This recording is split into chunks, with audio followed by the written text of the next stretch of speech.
আসসালামু আলাইকুম এভরিওয়ান, সবাই কেমন আছেন? আজকে নিয়ে আসছি আপনাদের মাঝে নতুন একটি রেসিপি। আজকে দেশি মুরগি ভুনা হবে। এখানে কিছু পরিমাণ পেঁয়াজের কুচি নিয়ে নিয়েছি, এর মধ্যে তেল দিয়ে দিয়েছি। অবশ্যই এখানে আমি পেঁয়াজের পরিমাণটা একটু বেশি নিয়েছি আজকে।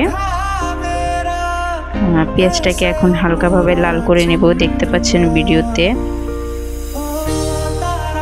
তারপর এর মধ্যে মুরগিগুলো দিয়ে দিব। মুরগিগুলো দিয়ে ভালো করে একটু ওই হালকা পেঁয়াজ লালের মধ্যে একটু কষাবো।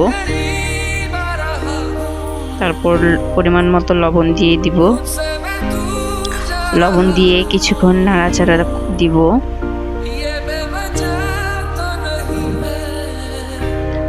নাড়াচাড়া দেওয়ার পর এর মাঝে কিছু মশলাগুলো দিব, গরম মশলাগুলো, তারপর দিব রসুন বাটা, আদা বাটা। এর মাঝে অবশ্যই আমি মশলার পরিমাণটা কম দিচ্ছি, যেহেতু আমি পেঁয়াজ এখানে বেশি দিয়েছি। আপনারা চাইলে পেঁয়াজের পরিমাণ কম দিয়ে এই মশলাগুলো পরিমাণ মতো দিতে পারেন। তো দেখতে পাচ্ছেন আমি রসুন বাটা দিয়ে দিয়েছি।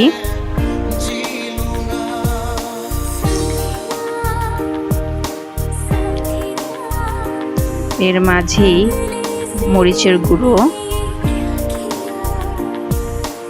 পরিমাণ মতো দিয়ে দিয়েছি।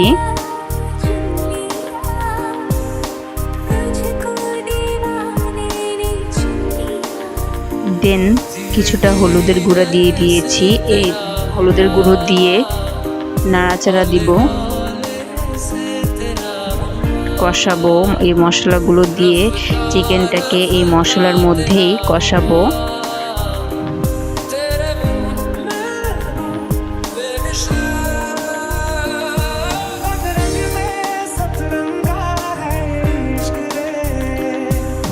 দেখতে পাচ্ছেন কষানোর মাঝে এরকম হয়ে থাকবে, ভিডিওতে দেখতে পাচ্ছেন আপনারা।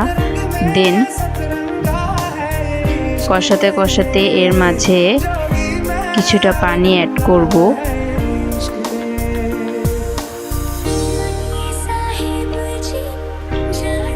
পানি অ্যাড করার পর একটু নাড়াচাড়া দিয়ে ঢেকে দিব কিছুক্ষণ সেদ্ধ হওয়ার জন্য চিকেন।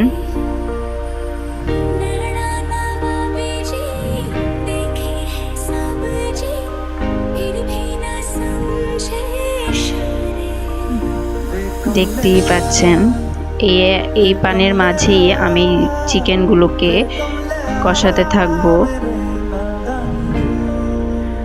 এর মাঝেই আপনারা চাইলে একেবারে চিকেনটাকে ভুনা ভুনা করে নিতে পারেন, অথবা একটু ঝোল দিয়ে রাখতে পারেন। আমি যেহেতু একটু ঝোল দিব, তাই চিকেনটাকে শুকিয়ে তারপরে ভালো করে কষিয়ে দেন ঝোলটা দেব। এটার মধ্যে পানি অ্যাড করে নিব। আপনারা চাইলে এর কষানোর মাঝামাঝিতেই নামিয়ে নিতে পারেন। এই যে দেখতে পাচ্ছেন আমি পানি দিয়ে দিয়েছি। ভিডিওটি ভালো লাগলে অবশ্যই কমেন্ট